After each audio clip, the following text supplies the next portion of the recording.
The next topic of discussion is on why we emphasize on building the will of fire as one of the first abilities and the first strengths to cultivate in our internal alchemy process. Why not cultivate sensitivity instead? Why not cultivate energy instead? The reason for this is because everything builds on your ability to have this steel spirit, the grit and the will in order to continue cultivating in your work. So as you begin to accumulate energy in your internal alchemy practice, in the spiritual world, you almost light up like a beacon. Maybe just an average person, if you're a spirit and you're traversing within the realms, everyone kind of just looks very blurry. But the moment you have more energy, this is food for lower astral entities, food for lesser spirits. There's times where you might feel this almost like a lurking feeling, like someone staring behind through your back, where there's this additional consciousness.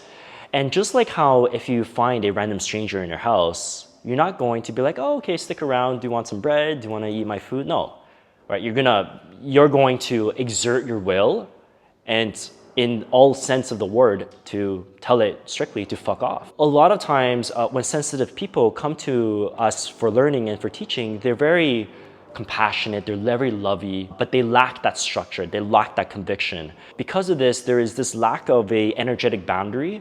And when we do healing with these patients, oftentimes it feels like there's a very messy astral field, right? The entities are coming in, they're coming out, they're using the person as a fuel, they're eating up the energy, and there's just really no emotional and energetic boundary with these type of groups.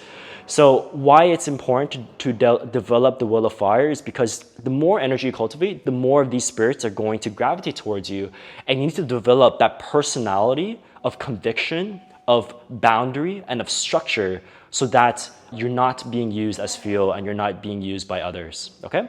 So if you ever feel like this is a problem that you have of setting emotional boundary, whether that's with spirits or even with people in like as above, so below, right? So if people are using you as their therapist, if they're taking advantage of you, constantly asking you for money, and you have this, or asking you for support, and you have this inability to say no to people, this is something you want to cultivate first. Okay, so drop a comment below if you're having some challenges or if you have anything else to add to this. And we'll continue putting out some videos on how to actually cultivate this will of fire so that you can build the right conviction and the right emotional boundaries and energetic boundaries in your life.